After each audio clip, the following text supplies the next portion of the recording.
Entonces damos la palabra al padre José María Tojeira. Buenas tardes a todas y todos.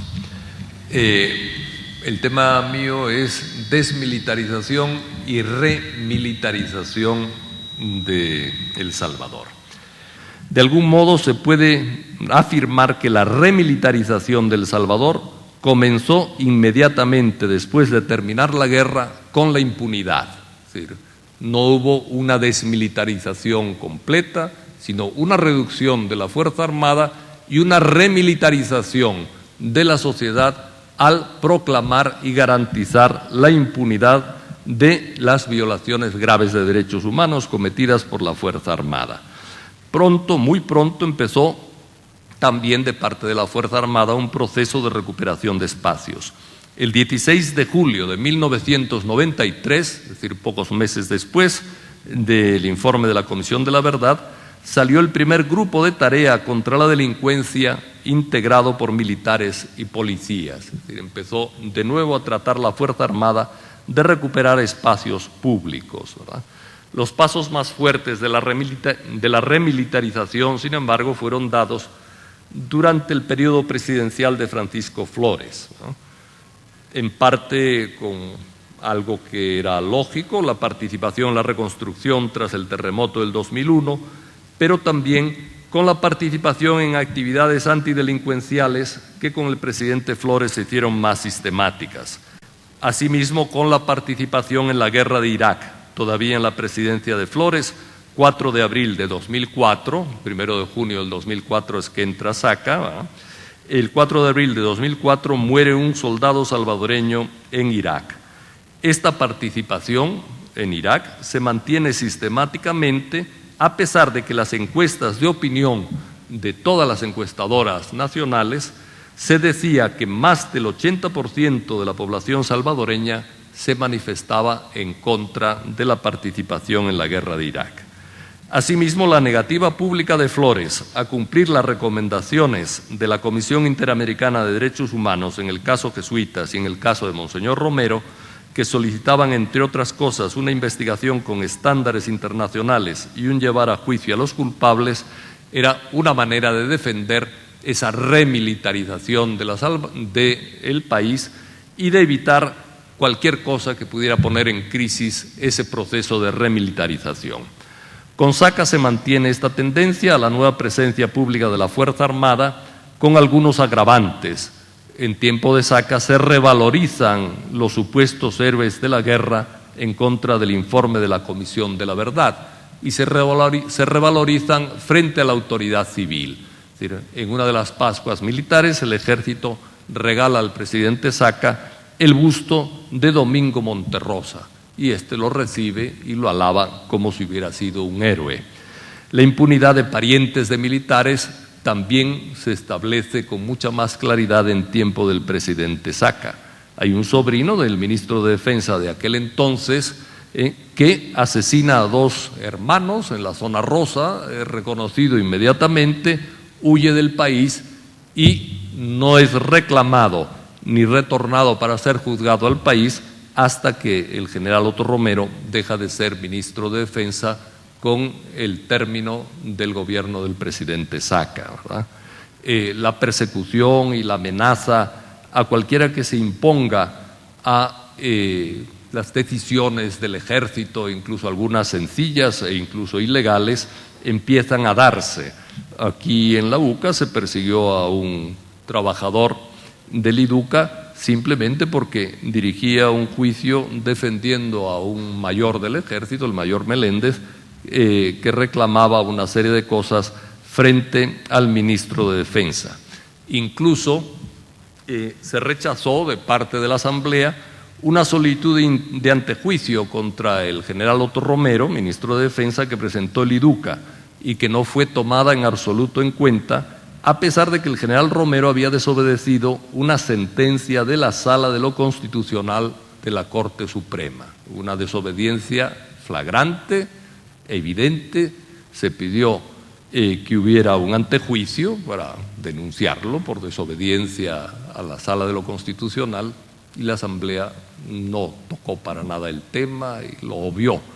Y estamos hablando de la Sala Constitucional, no de la famosa actual, sino de la anterior, de la que se plegaba con mucha frecuencia a los gobiernos civiles y militares. Es decir, que incluso era, la orden era de amigos, ¿verdad? Pero de amigos que veían que estaba incumpliendo, vamos, que el general Romero estaba cometiendo una injusticia clara, ¿verdad? Con el presidente Funes aumenta la presencia militar, ¿no? El aumento de número de miembros del ejército es claro, hemos pasado a 17.000 miembros del ejército. Aparece el ejército con mucha más fuerza en la lucha contra la delincuencia y también la participación mayor del ejército en la misma.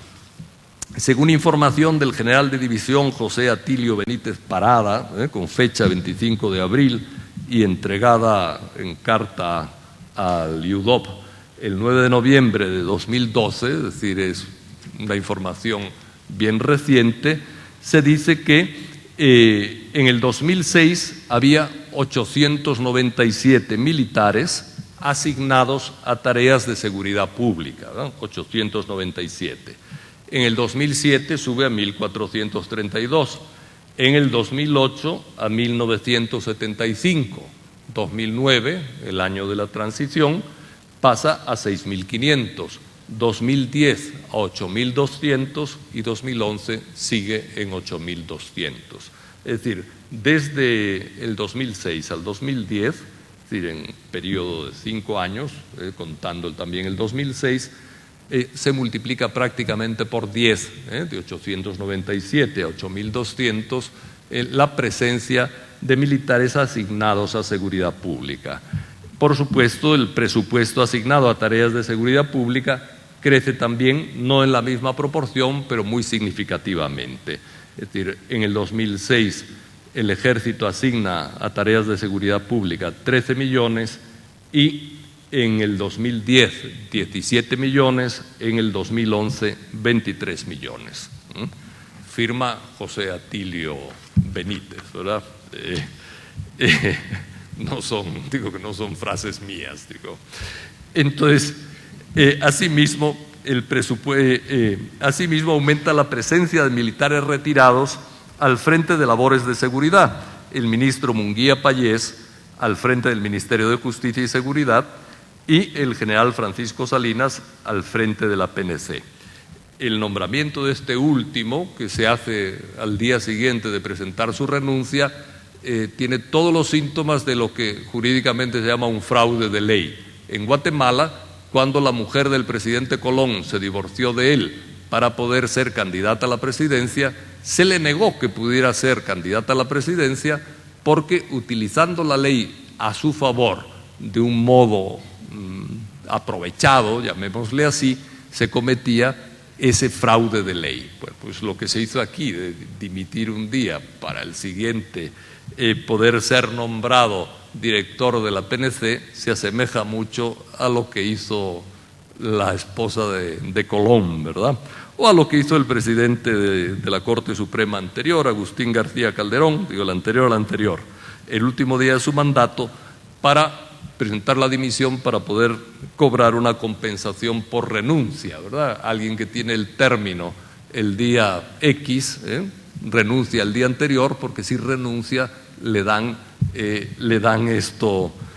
una significativa pensión, compensación económica, etcétera. La tendencia a un lenguaje y a acciones de mayor brutalidad han ido dándose. La frase famosa, el que dispara a un policía muere, es una frase que durante este gobierno se consagra.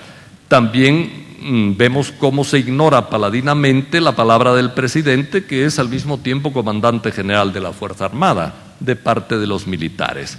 Efectivamente, el presidente en enero de este año solicitó revisar el comportamiento de militares durante la guerra para eliminar sus nombres del escenario público. Y esto fue contestado por una afirmación del propio ministro de Defensa, el general José Atilio Benítez, diciendo que Domingo Monterrosa era un héroe para ellos.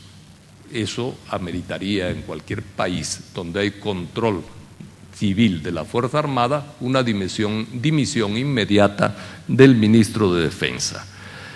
Bueno, terminando ya, miren, yo creo que en un país como el nuestro, donde los militares han tenido un peso excesivo, donde han violado sistemáticamente los derechos humanos, donde han gobernado a su antojo, donde han fomentado y permitido la corrupción, evidentemente hay que dar un giro a la situación si queremos profundizar en la vida democrática del país. Yo creo que El Salvador está en un proceso de cambio bastante desorganizado y con toda una serie de confusiones. Había un poder muy monolítico que controlaba El Salvador, donde lo económico, lo político y lo mediático estaban profundamente unidos. Hoy hay sus diferencias. No digo que sea un éxito, pero sí el poder monolítico está rompiéndose de alguna manera. Es un momento de confusión. Es muy peligroso no tocar en momentos de confusión y de crisis institucional el auge de poder del ejército. ¿Por qué? Porque se convierte ciertamente en una amenaza a la democracia de nuestros países. Otorgar a los militares cada vez papeles más protagónicos es peligroso, poco democrático y enturbia todavía más una situación como la actual, que es una situación de cambio en desconcierto y en dificultades grandes para el cambio. Muchas gracias. Inmediatamente le damos la palabra al padre Andreu Oliva, que nos va a compartir la temática sobre el crimen organizado. Muy buenas noches. Cuando nos planteamos analizar la situación de la seguridad pública en El Salvador, se nos hizo imperativo que debíamos hablar del crimen organizado. Primero porque, aunque no se quiera reconocer, tiene un peso muy importante en el delito y en la generación de violencia, tanto en El Salvador como en toda la región centroamericana. Y segundo, porque el crimen organizado ha sido un tema tabú en nuestro país. Las autoridades y las instituciones relacionadas con la persecución del delito se han concentrado en culpabilizar del mismo a las pandillas y han difundido que ellas son las responsables del 80 o 90% de los crímenes que se cometen en el país, sin nunca haber demostrado fehacientemente estos números. Cuando hablamos de crimen organizado, casi siempre se piensa exclusivamente en el narcotráfico. Y en verdad es la principal y posiblemente la más lucrativa actividad del crimen organizado: traficar la droga desde el sur hacia el norte. Pero también el crimen organizado se dedica a otras actividades muy lucrativas, que también generan violencia, como es el lavado de dinero, el tráfico de personas, de carros y de armas, los secuestros, las extorsiones y el contrabando de toda clase de bienes. Estas son sus principales líneas de acción. Algunas organizaciones se han especializado en una de estas actividades, mientras que otras realizan varias actividades en forma simultánea. A pesar del esfuerzo por ocultar la existencia del crimen organizado, la realidad arroja evidencias que salen a la luz pública y que son como la punta del iceberg que nos dan idea de lo que puede haber tras ellas. Veamos solo 3 actividades del crimen organizado argumentablemente comprobables en el país. El tráfico de drogas. Un informe de la Oficina de Naciones Unidas para la Droga y el Delito estimó que en los años 2004 y 2005 el 88% de la droga que transita desde Sudamérica hacia Estados Unidos pasaba por la ruta de Centroamérica y México, y un 5% de la misma se quedaba en la región como parte de un mercado doméstico. Por su parte, la DEA, la Agencia Antidrogas de Estados Unidos, estimó que en los años 2010 y 2011 el tráfico de drogas en nuestro país oscilaba entre los 565 y 600 toneladas de cocaína. La participación de los grupos salvadoreños consiste principalmente en el transporte, la descarga, la protección, la custodia de la mercancía y el reembarque hasta su destino final en Estados Unidos.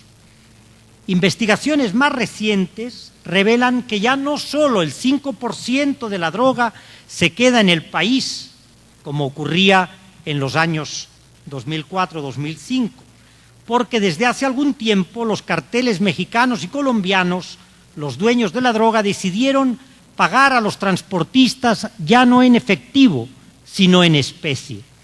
Algunos autores afirman que el pago en especie puede suponer que hasta un 20% de la droga transportada se queda en El Salvador. Esto supondría un mínimo de 28 toneladas si fuera el 5% y un máximo de 120 toneladas de droga si fueran los 600 toneladas de droga las que transitan anualmente por El Salvador. A esta droga hay que darle salida, hay que convertirla en dinero, en efectivo, para cubrir los gastos de su transporte y obtener las ganancias.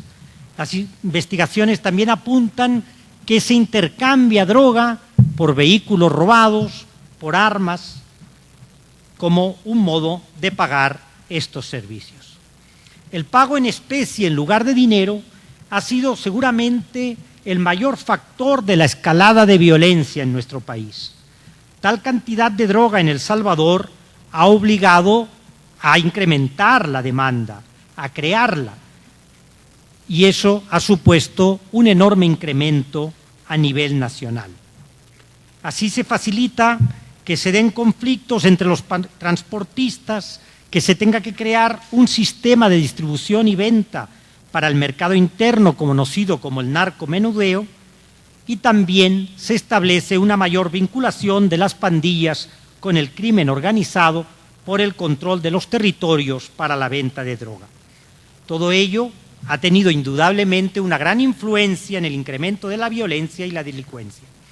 Para que nos hagamos una idea del coste que supone esta droga, si la PNC calcula que el valor de la cocaína es de $25,000 el kilo, el costo de lo que se queda en El Salvador oscilaría entre 700 millones y 3,000 millones de dólares.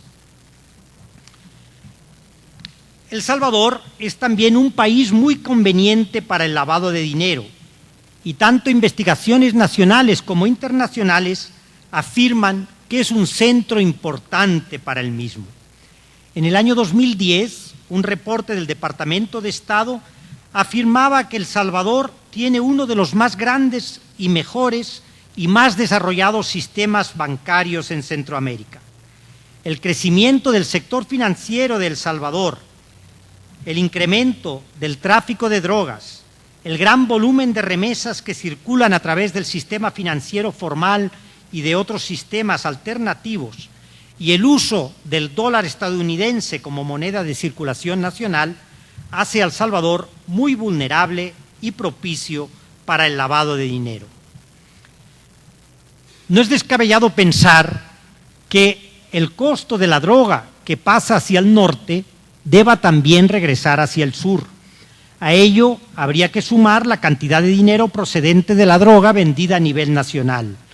Es decir, las cantidades de dinero a lavar son muy cuantiosas.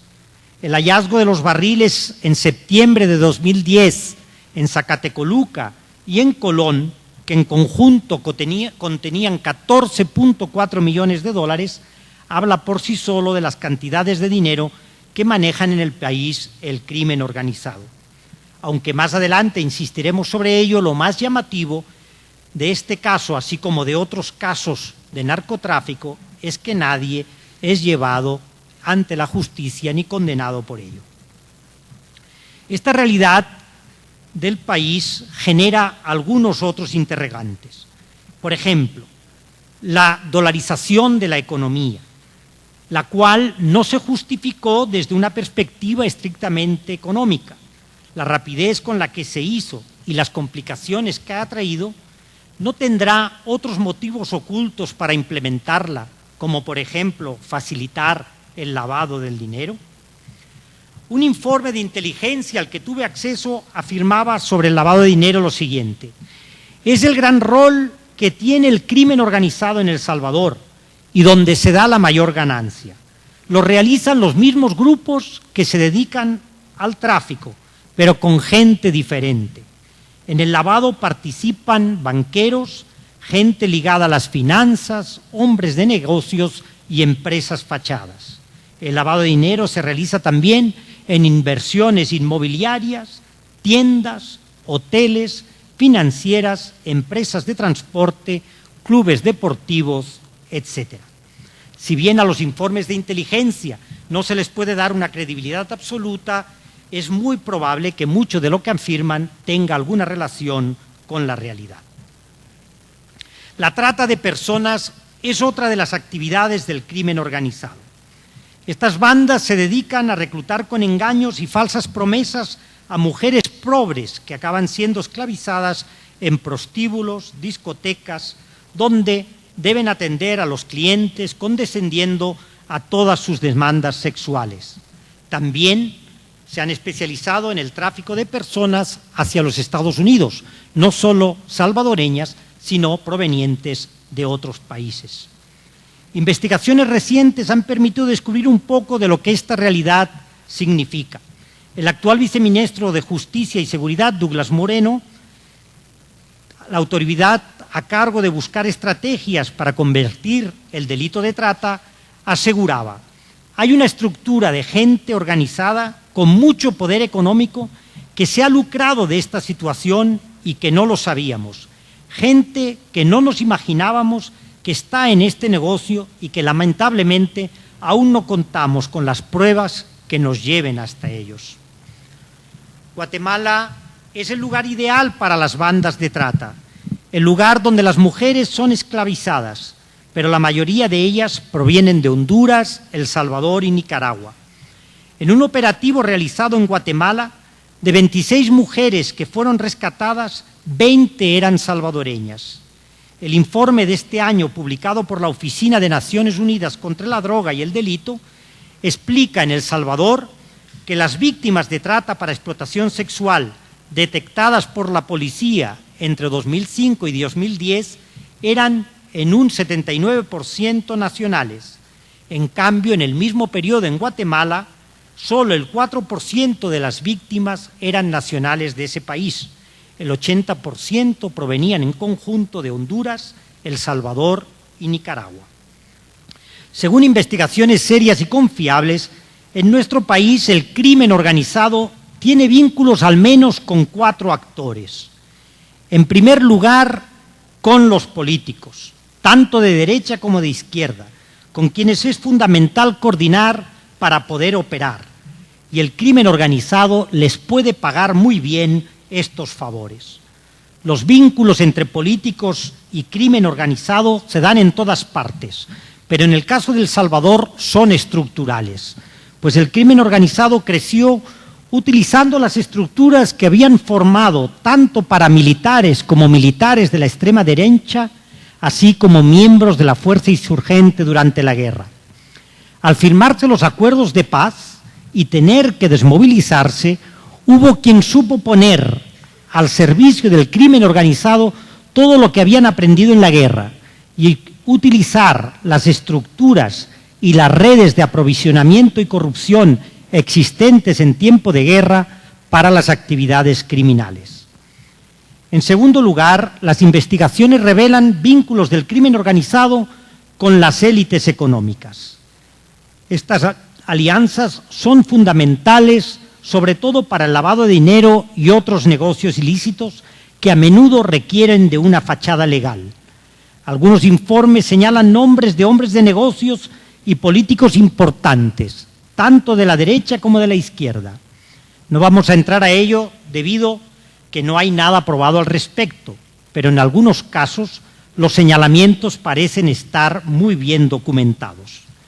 De confirmarse esta situación, es ciertamente alarmante para el país, pues el poder de los mismos hará muy difícil que sean investigados, juzgados y condenados.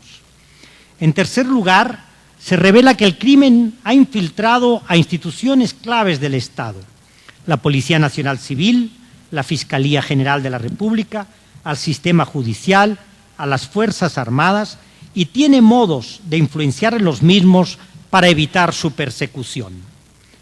Hay indicios suficientes y conocidos que refuerzan estos señalamientos, los hemos podido leer en los periódicos y desgraciadamente no tenemos tiempo para andar en cada uno de ellos.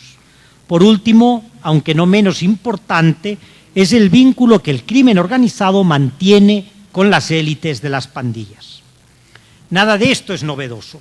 Como ya dije al principio, el mismo presidente Mauricio Funes lo ha denunciado en varias ocasiones, aunque sus palabras parece que no encuentran el cauce para convertirse en una real persecución del crimen organizado desde las estructuras gubernamentales, policiales y judiciales.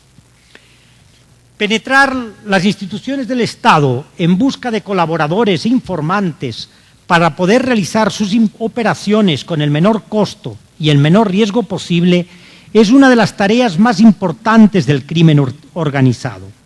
Utiliza el chantaje, la intimidación, las amenazas y la corrupción con el fin de neutralizar a quienes deberían combatir el crimen y aplicar la justicia. Además de impunidad, el crimen busca también la complicidad de los agentes estatales en sus actividades criminales, en la regulación del mercado, el control de la competencia e inclusive para establecer las reglas del juego que defiendan sus intereses. Según las encuestas, el 49% de la población salvadoreña cree que la policía está involucrada en acciones criminales. Varios casos demuestran esta percepción que tiene la población. En la PNC se han encontrado policías involucrados en estructuras de distribución de drogas, en redes de robo de vehículos, policías asociados con las pandillas y policías y oficiales que actúan como brazo armado de carteles de drogas en el occidente y en el oriente del país. En la Fiscalía General de la República se conoce de fiscales que están trabajando también para el crimen organizado, jueces que dejan libres a los criminales sin justificación, emitiendo sentencias absolutorias de todos los cargos. Los homicidios en el país inician su incremento a finales del 2008, en plena campaña electoral. De hecho, venían descendiendo desde diciembre del 2007 hasta octubre del 2008. A partir de noviembre del 2008 se inicia nuevamente una tendencia al alza que ya no se detiene hasta marzo de este año, después de anunciarse la tregua entre pandillas. Cuando Funes asume la presidencia del país y del gobierno, se nombran nuevas autoridades de seguridad pública y también en la Policía Nacional Civil, reestructurando tanto la dirección como las subdirecciones de la misma, asignando a nuevos comisionados en puestos clave que asumieron sus responsabilidades con el deseo de querer hacer bien su trabajo y luchar de veras contra el crimen. De ese modo se rompió un vínculo importante entre la PNC y el crimen organizado y con ello la posibilidad de establecer acuerdos entre los mismos. Por otro lado, en el año 2006 había iniciado la lucha frontal y militar entre el Estado mexicano y los carteles de la droga, obligando a estos últimos a buscar refugio en los países centroamericanos, entre ellos El Salvador, propiciando gradualmente una presencia más activa de los Zetas en nuestro país. Sin duda, ello tiene un importante impacto en la crisis de la seguridad en Centroamérica. En El Salvador, el incremento de los homicidios después de junio del 2009 está también relacionado con la molestia del crimen organizado porque estaba siendo acosado y perseguido. El descubrimiento de la banda de los Perrones, considerada como la mayor transportista de droga en El Salvador, la incautación de alguna de sus propiedades y la captura de alguno de sus principales miembros fue el golpe más duro y visible al crimen organizado. La respuesta no suele hacerse esperarse y la respuesta de estos grupos es siempre violenta. Muy probablemente esta respuesta influyó al gobierno de Funes en su interés por la depuración de la Policía Nacional y en el ataque frontal al crimen organizado.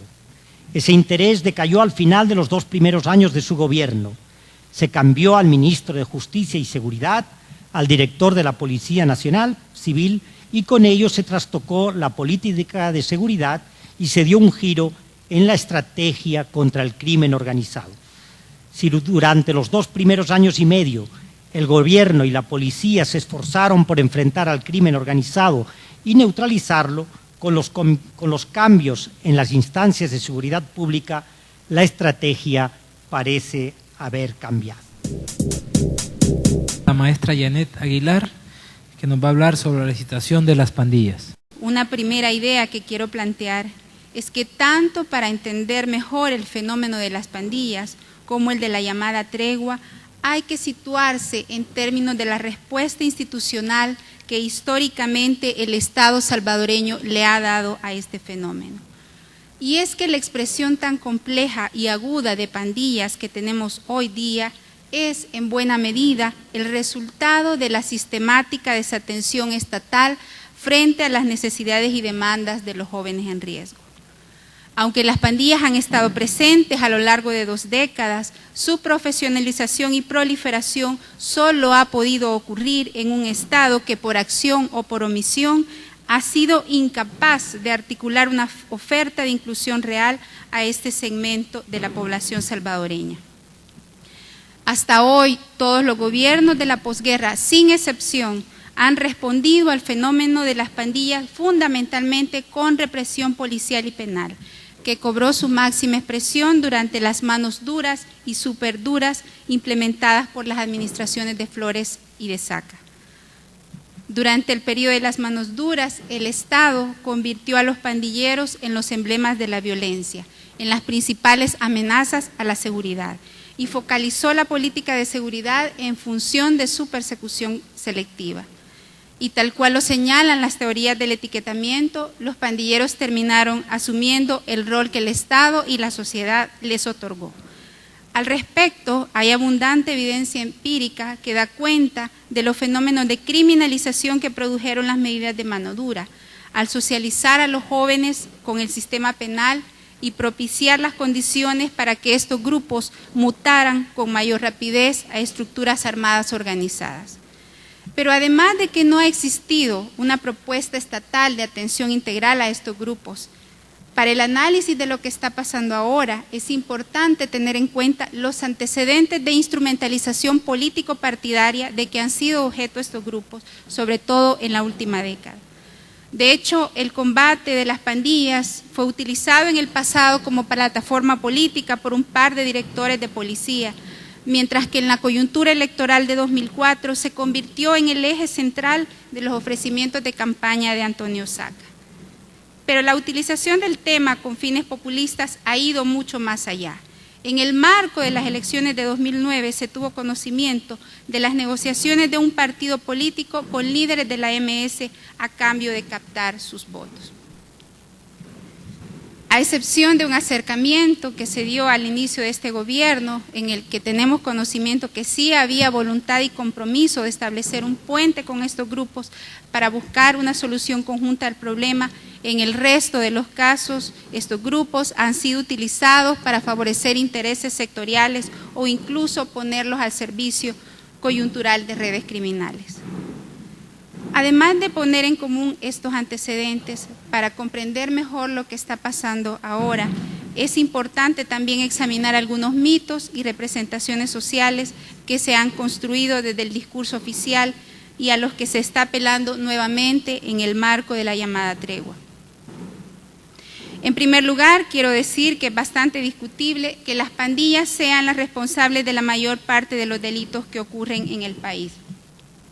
Al igual que durante las manos duras, hoy día con mucha ligereza y sin mayor sustento empírico, se les ha atribuido el 90% de los delitos, discurso que también ha servido para justificar las respuestas de mano dura militar. Los que hemos venido trabajando en el tema sabemos que en los últimos años ciertamente han aumentado de forma importante la participación de las pandillas en hechos delictivos, sobre todo en los homicidios y en las extorsiones. Pero aún con todo están lejos de alcanzar estos niveles de responsabilidad criminal que se les atribuye. datos de la Unidad de Análisis y Tratamiento de Información UCATI de la Subdirección de Investigaciones de la PNC, que consigna información sobre el curso de las investigaciones, muestran que de un total de 4.360 homicidios registrados en 2011, 1.149 fueron atribuidos a pandillas, lo que corresponde al 26.35%. En general, si vemos también las tendencias de estos datos en años anteriores provistas por esta misma fuente, vemos que incluso hay proporciones mucho menores.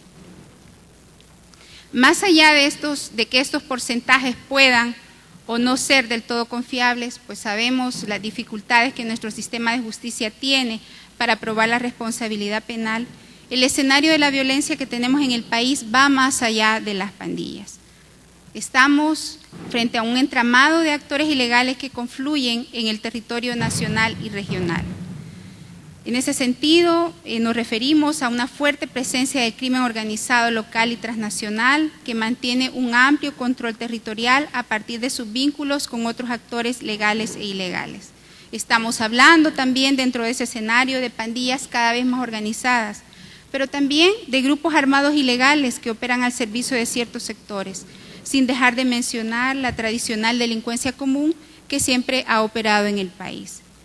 En este contexto, como lo hemos venido diciendo desde el UDOP, las pandillas son uno de los tantos actores que irrumpen en el escenario de violencia que tenemos en el país.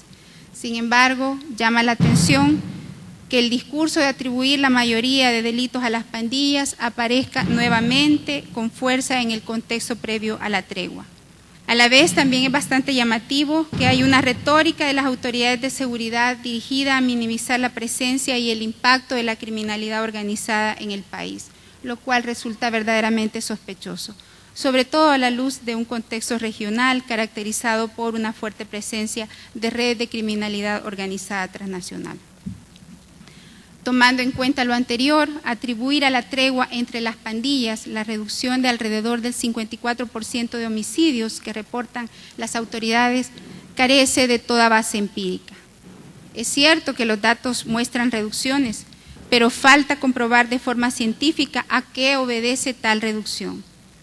Informes policiales muestran que treguas decretadas por las pandillas con anterioridad solo habían logrado reducir un pequeño porcentaje de homicidios. Entonces, la pregunta obligada es si paralelamente a esta tregua ha habido treguas con otros o entre otros actores de la violencia. Una segunda idea que también se nos está difundiendo en este contexto de la tregua es que las pandillas son homogéneas, que son grupos obedientes a su línea de mando. En realidad, ni las pandillas son monolíticas, ni los pandilleros son soldados no deliberantes. Las dinámicas internas de las pandillas han variado mucho en los últimos años. Desde hace algún tiempo venimos advirtiendo la fragmentación interna de las dos principales pandillas hegemónicas. Quizás el caso más conocido sea el de la división al interior de la pandilla 18, pero esta situación no ha estado exenta tampoco la Mara Salvatrucha, lo que ha terminado generando obviamente un aumento de purgas y ajustes de cuenta al interior de las mismas pandillas.